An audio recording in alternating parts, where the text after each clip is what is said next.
Salutations, aujourd'hui on va faire la skyline Lego de New York, sauf que chaque monument qui est construit, on va aller le voir en vrai. Et voilà, donc notre set New York, c'est parti. Hop, le livret, on a nos pièces.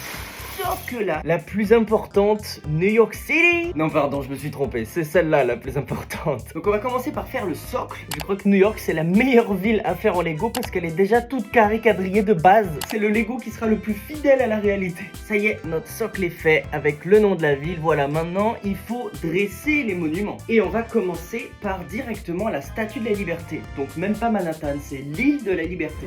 Ce que vous voyez derrière moi en tout petit, c'est la Statue de la Liberté. L'original de New York, parce qu'on en a une réplique à Paris. J'ai pas le temps d'aller sur l'île aujourd'hui, mais j'y étais déjà allé en 2010, ça compte. Bon les gars, vous allez déjà assister à un moment important, puisque regardez, je pose la Statue de la Liberté. Hop là, ça y est, c'est New York. Regardez comment elle est adorable.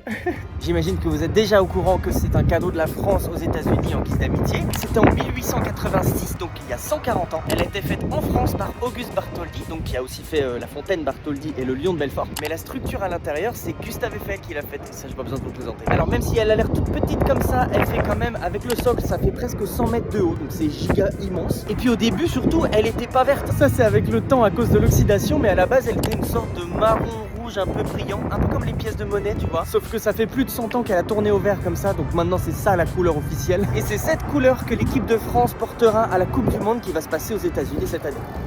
Celui-là, regardez, je viens de le recevoir, il est trop cool. Alors vous voyez, c'est pas exactement le vert de la Statue de la Liberté parce que d'habitude l'équipe de France, son maillot extérieur, il est blanc. Du coup là, c'est un mix entre les deux. Il y a aussi des petites touches de doré pour rappeler la torche. Il y a le drapeau français sur les côtés. Et il y a même les flocages de la Coupe du Monde 2026, Canada, Mexique, États-Unis. C'est un maillot un peu exceptionnel étant donné que la France ne joue jamais en vert. Mais je trouve l'idée de cet hommage trop cool. Donc j'espère que la France va gagner cette année en vert.